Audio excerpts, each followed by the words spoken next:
There's a kind of darkness that no one sees. It doesn't come with flickering shadows or empty streets at midnight. It hides in the middle of busy mornings, in conversations filled with laughter, in eyes that look alive but carry an invisible weight. We live in a world more connected than ever before, infinite information at our fingertips, entertainment on demand, and ambitions that stretch beyond the sky. And yet, somewhere in this vast, gleaming world, people are quietly breaking. A restlessness, a low hum of anxiety, a deep sense of something's missing that no success or possession can quite fill. You probably know someone like this. Maybe it's a friend, a family member. Maybe it's you. Have you ever wondered why some people, even with wealth, fame, and everything they once dreamed of, still feel like they're chasing something in the dark? Why even in moments of joy, there's a lingering sense that it won't last, that life, as beautiful as it is, feels strangely fragile. It's because most of us are searching in the wrong places. In Buddhist philosophy, there's a profound teaching. True suffering does not come from what happens to us, it comes from how we understand it. And the key to transforming this understanding lies in one word: wisdom. But what is wisdom? Is it being clever? Is it about collecting facts, reciting sacred texts, or mastering ancient doctrines? No. In Buddhism, wisdom is something much deeper, much more alive. Wisdom is the ability to see reality as it truly is, beyond illusions, beyond stories we tell ourselves, beyond the masks of permanence and control that we cling to. It's the silent, steady light in the darkest corners of our mind. The Buddha described life in 3 simple truths. Everything is impermanent. Everything involves some form of suffering. And nothing possesses a permanent, unchanging self. These aren't abstract ideas for monks in faraway monasteries. They are facts, as present in a boardroom as they are beneath a bodhi tree. The reason we suffer is because we resist these truths. We chase after pleasure, believing it will last forever. We cling to identities, relationships, and possessions as if they belong to us for eternity. And when they inevitably change, decay, or disappear, we shatter. Wisdom is what stops this cycle. Imagine walking through a dark forest with a dim lantern. Each step feels uncertain. Every shadow could be danger. Now, imagine someone handing you a torch, a bright, unwavering flame. Suddenly, the path ahead becomes clear. You see what's truly there, not what your fear imagined. That torch is wisdom. And unlike fleeting pleasures or temporary escapes, wisdom isn't something you can buy or borrow. It's something you awaken within yourself. A light that grows brighter every time you pause, question, and look deeper. The Buddha didn't offer salvation through blind faith. He offered a path, one that any ordinary person could walk. A way to shift from confusion to clarity, from fear to peace. At the heart of this path is wisdom, not as a concept, but as a living, breathing awareness. It begins when we start asking different questions. Not how can I get what I want, but why do I want it? Not how can I avoid pain, but what is the nature of pain? Not how can I make things stay the same, but why do I fear change? Every moment of clarity, every insight that rises like the sun after a storm, adds to this wisdom. And it isn't confined to meditation halls. It's in how you handle disappointment, how you let go of grudges, how you accept aging, how you find gratitude in ordinary days. Wisdom isn't cold or detached. In Buddhism, wisdom is always paired with compassion, because when you see things clearly, when you realize that everyone is caught in this same fragile, impermanent world, your heart naturally softens. You stop blaming, resenting, and clinging. You begin to understand, and in that understanding, peace quietly enters. So why does wisdom matter? Because it changes everything. It transforms how you suffer, how you love, how you let go, and how you live. Have you ever noticed how easily we mistake the world we see for the way things actually are? We wake up each morning, step into routines, interact with people, chase dreams, endure losses, all within a framework of assumptions. Assumptions about ourselves, about others, about the meaning of success, the sting of failure, the permanence of love, or the certainty of tomorrow. But what if most of what we take for granted is an illusion? Not in some abstract philosophical sense, but in the way we cling to the belief that things should last, that pleasure can be permanent, that pain means something is wrong, and that I am a fixed, unchanging entity at the center of it all. The Buddha called this misunderstanding ignorance, the root cause of our suffering. And so, wisdom begins not by adding more beliefs, but by peeling away the layers of illusion we've mistaken for truth. At the heart of Buddhist philosophy lies a profound insight. Everything that exists is marked by three universal characteristics. They are: 1. Impermanence, anicca; 2. Suffering or unsatisfactoriness, dukkha; 3. Non-self, anatta. Let's pause with these for a moment, not as distant concepts, but as realities you've already experienced, whether you realized it or not. Impermanence is everywhere. It's in the first bloom of spring, the fading warmth of a summer evening, the wrinkle on a once smooth hand, the shifting of relationships, the end of a favorite song. Everything that arises passes away. Every joy, every sorrow, every breath. And yet, how often do we fight this truth? How often do we cling to moments, hoping to freeze them in time, or dread change, wishing to control the uncontrollable? This resistance is the seed of suffering. Dukkha, often translated as suffering, is deeper than mere pain. It's the subtle dissatisfaction woven into the fabric of existence. Even in moments of happiness, there's a quiet unease, the awareness that it won't last, the fear of loss, the craving for more. It's why chasing one pleasure after another never brings lasting peace. And then, perhaps the most radical insight, non-self. We tend to believe there's a solid, unchanging me behind our thoughts, emotions, and experiences. A permanent identity that owns our name, history, desires, and opinions. But look closely. Who were you 10 years ago? Are you the same person now? What about yesterday, or even a moment ago? Thoughts arise and pass. Emotions swell and fade. The body ages. The sense of I is nothing more than a temporary collection of processes, a river flowing endlessly, never quite the same from one instant to the next. This isn't meant to frighten or strip meaning from life. Quite the opposite. When you truly see the impermanent, unsatisfactory, and selfless nature of all things, something extraordinary happens. You stop clinging. You stop resisting what is. And in that space, a deep, unshakable peace can arise. Understanding reality in this way doesn't make you indifferent. It makes you wise. You realize that love matters not because it lasts forever, but because it shines brilliantly in the moments you share it. You find courage in the face of loss because you know nothing was ever truly yours to keep. You learn to savor each day, not out of fear that it will end, but because its fleeting nature makes it precious. The Buddha didn't teach these truths to induce despair. He taught them to liberate.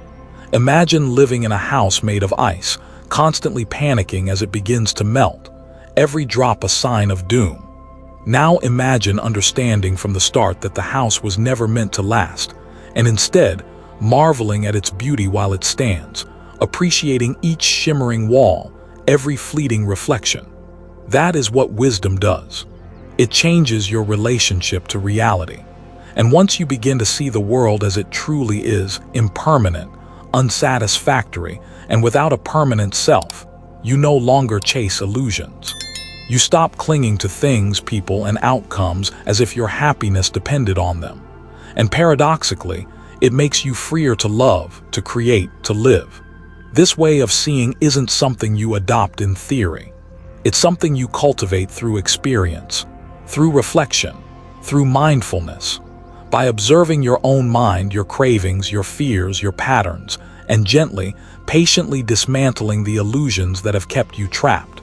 And in doing so, when a person begins to glimpse the truth behind the shimmering curtain of illusions, a natural question arises. What now? How do you move from merely understanding life's impermanence to living wisely within it? How do you train the mind not to cling, not to fear, not to chase shadows, but to rest in clarity and compassion? The Buddha, in his timeless wisdom, outlined a path not built on blind faith, but on direct experience. A path known as the threefold wisdom: listening, reflecting, and meditating. It's a simple formula, yet within its simplicity lies the key to transforming the way we experience the world. 1. Listening Sutta. Wisdom begins with openness, with the willingness to listen, not just with the ears, but with the heart. In ancient times, disciples gathered around the Buddha under starlit skies or shaded groves to hear his teachings. They listened not as passive spectators, but as seekers eager to unearth truth from every word. Today, we have books, talks, teachers, even the quiet voice of nature. Wisdom whispers everywhere, in a monk's sermon, in the cry of a child, in the withering of a leaf. But to hear it, we must first quiet our assumptions. Listening in the Buddhist sense isn't about agreeing or disagreeing. It's about receiving, allowing teachings to enter your mind without instantly categorizing them as right, wrong, useful, or irrelevant. It's about creating a space where new perspectives can land, even if they challenge your current beliefs. And when you listen deeply, you start to notice that truth often arrives in the most unexpected places, sometimes in words, sometimes in silence. 2. Reflecting Cinta. But listening alone isn't enough. Imagine hearing a beautiful piece of music but never pausing to feel its meaning. Wisdom asks more of us. It asks us to reflect. Reflection isn't mindless thinking. It's an intimate, honest conversation with yourself. It's the willingness to question, is this true in my own experience? Have I seen this impermanence in my life? Do my cravings bring me peace or suffering?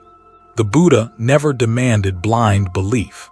He invited his followers to test every teaching against the evidence of their own lives, to take the words of sages and measure them against the pulse of their own hearts. Reflection turns borrowed wisdom into lived understanding, and sometimes this reflection can be uncomfortable.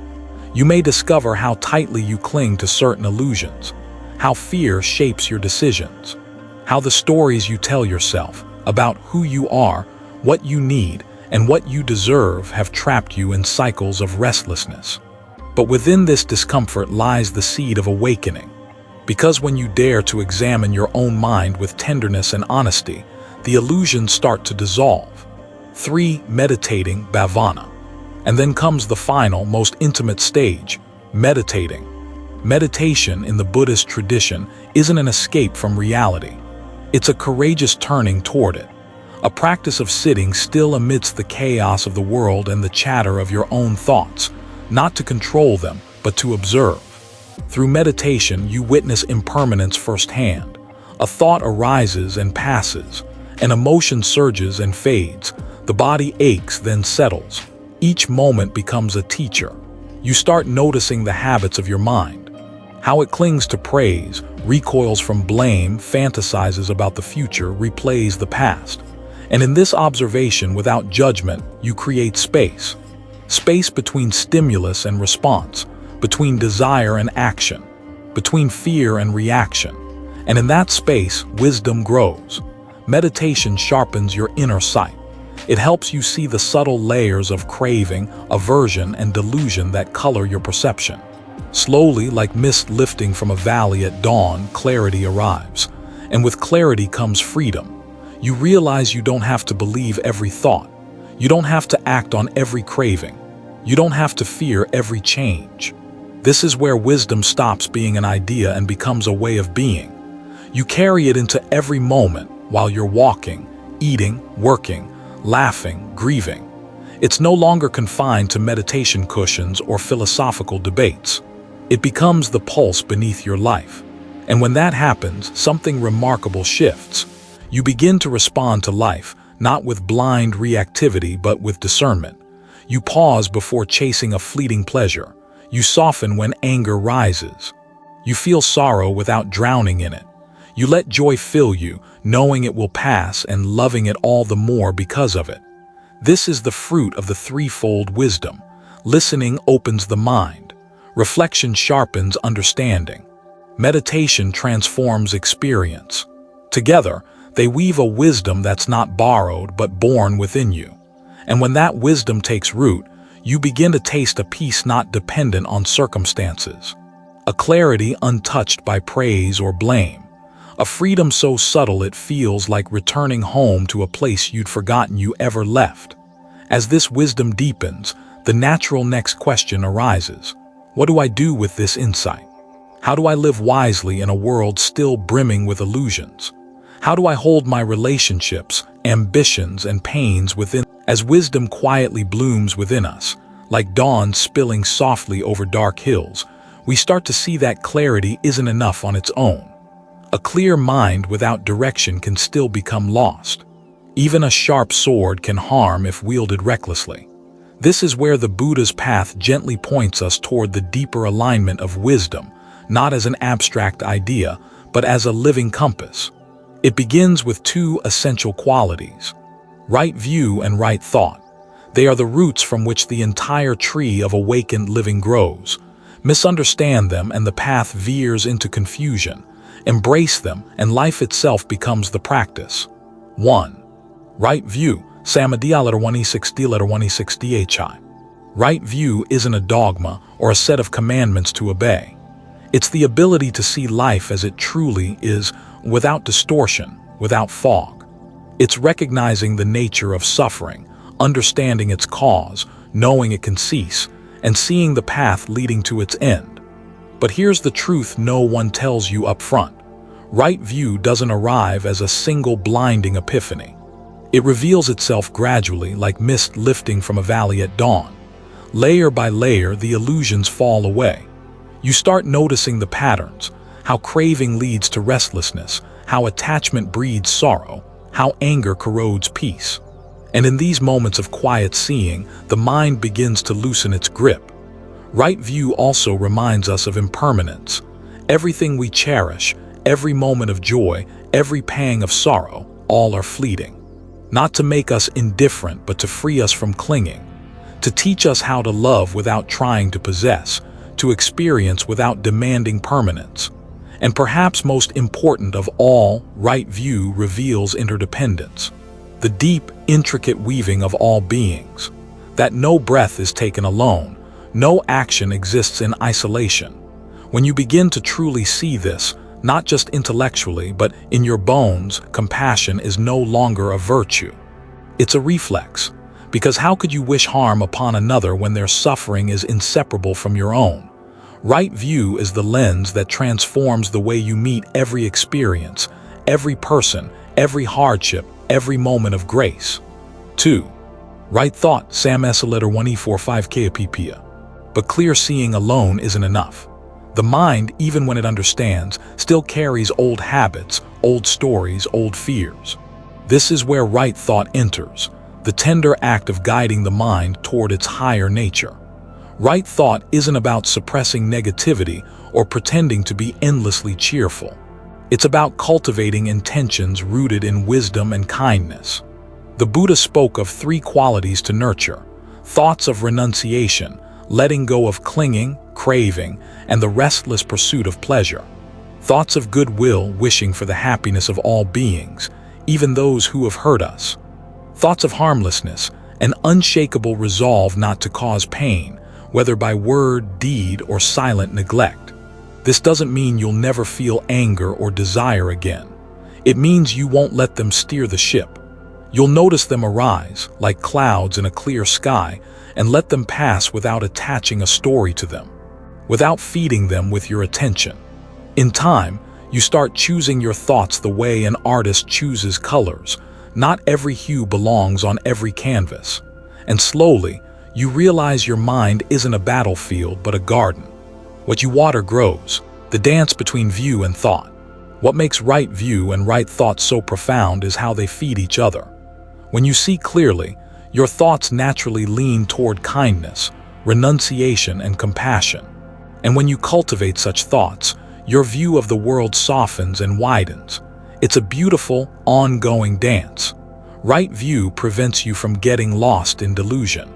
Right thought ensures you don't weaponize your clarity.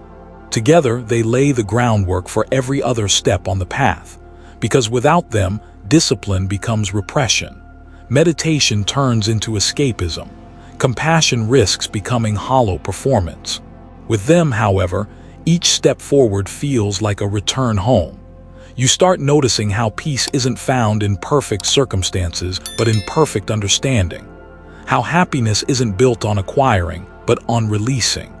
And how wisdom isn't a thing you own, but a way you move through the world. And so, once you begin to see life with greater clarity, to untangle yourself from the illusions that cloud the heart, a deeper yearning naturally arises. It's no longer enough to merely understand suffering from a distance. The soul craves direct experience, not philosophy, not theory, but insight, the kind that cuts through appearances and reveals what lies beneath.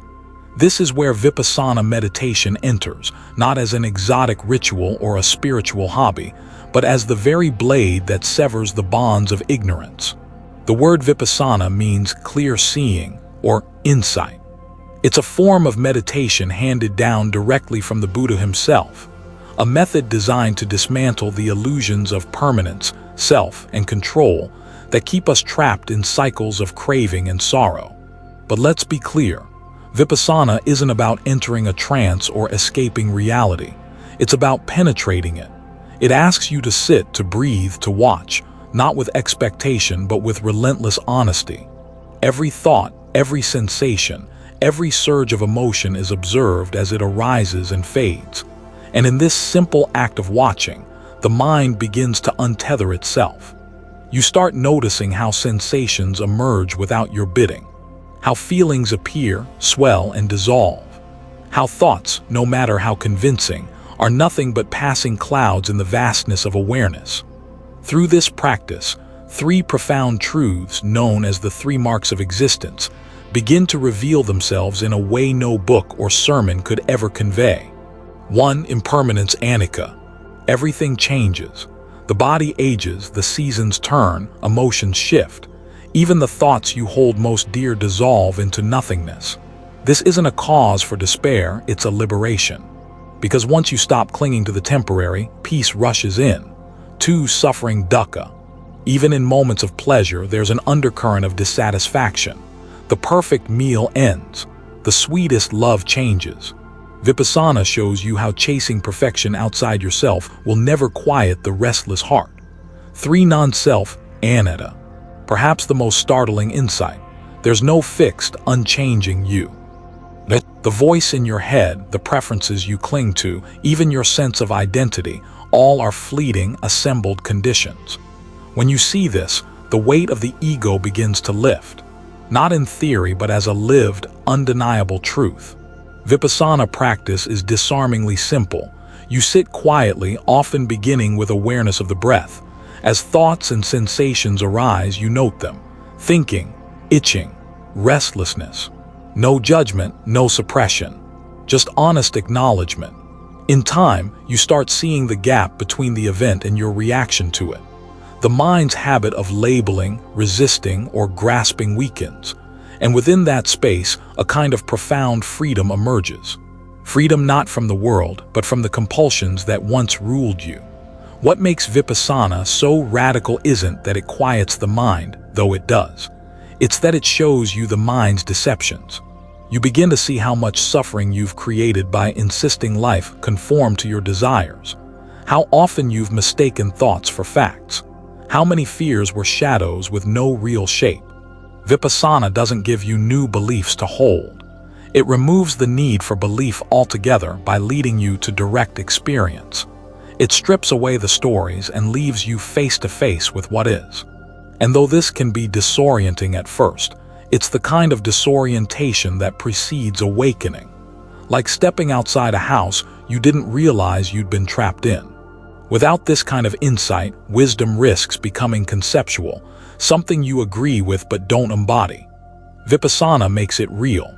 It turns the truths of impermanence, suffering, and non-self from distant ideas into lived reality. And in doing so, it softens your grip on life. You become less reactive, less imprisoned by craving, more capable of meeting each moment with calm curiosity. And perhaps most beautifully, you begin to touch a peace that isn't dependent on circumstance. A serenity that flows not from what happens to you, but from how deeply you understand the nature of what happens. No description of Vipassana can replace the experience itself. It's like describing the taste of water to someone who's never known thirst. But those who walk this path find themselves changed in quiet, unshakable ways. Not because they've escaped the world, but because they've finally seen through it. And once illusions crumble, what remains is simple, quiet, and astonishingly beautiful. Not something you possess, something you become. And as wisdom deepens through this practice, a natural question stirs in the heart. How can this clarity be lived? Not just in stillness. There comes a moment on every seeker's path when clarity alone no longer feels like enough. Yes, wisdom reveals the true nature of things. Yes, insight shows us that clinging brings suffering. But to truly live in freedom, something more is required. Not more knowledge, not more rituals, but the courageous heart to release what weighs us down and embrace what lifts others. This is where compassion, detachment, and letting go step in, not as abstract virtues, but as essential forces that shape a life of wisdom into a life of meaning. Many imagine wisdom as cold, detached, a state of intellectual distance from the world's messiness.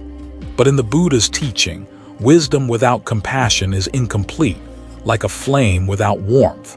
The deeper your insight, the more intimately you grasp the suffering woven into every life.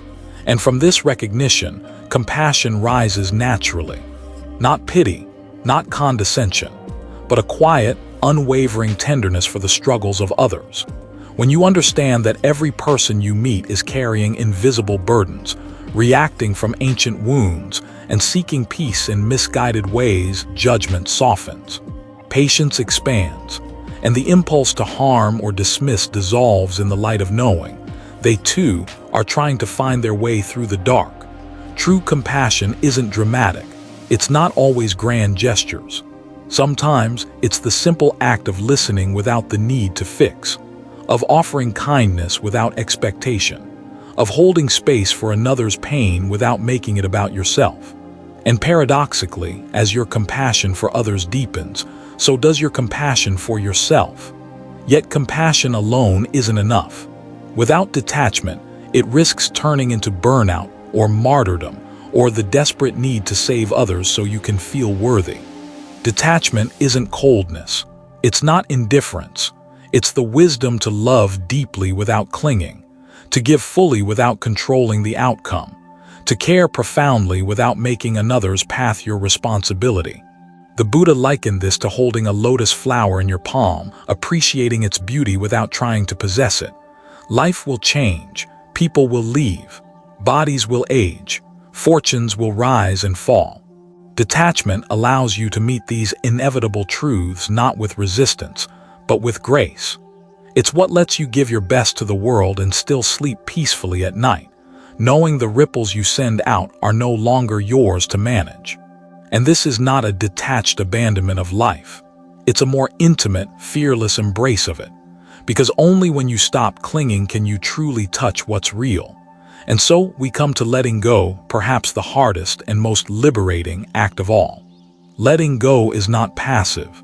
It's not giving up or pretending you don't care. It's the conscious, courageous release of attachments that no longer serve your awakening. Attachments to status, to old identities, to being right, to grudges you've carried for years like sacred relics of your suffering. We hold on to these things because we believe they protect us, define us, or give us control. But in truth, they bind us to a smaller, more fearful life. To let go is to trust, to allow space where certainty once stood. It's the moment you stop gripping the riverbank and let the current carry you. Yes, fear will rise. Yes, the mind will protest. But on the other side of that trembling is something extraordinary, a lightness you forgot was possible, a clarity unclouded by craving, a heart that can finally rest. Compassion, detachment, and letting go are not separate steps you master in sequence. They arise together, each feeding the other. As compassion grows, you naturally begin to loosen your grip on outcomes. As detachment deepens, you find it easier to forgive. As you practice letting go, compassion flows more freely. It's a living, breathing dance, not a checklist. And though it may begin in formal practice, its truest expression is found in the moments no one else sees. Choosing kindness over winning an argument. Releasing a painful memory instead of rehearsing it. Allowing someone else's joy without envy. In a world obsessed with achievement and possession, these qualities may seem naive. But look deeper and you'll find they're the foundation of real courage. It's easy to chase, to demand, to cling. It's much harder to loosen your hand, soften your heart, and trust the unfolding. Yet every master, every awakened soul speaks of this same truth, that the peace you seek has never been elsewhere. It was only waiting for you to stop running.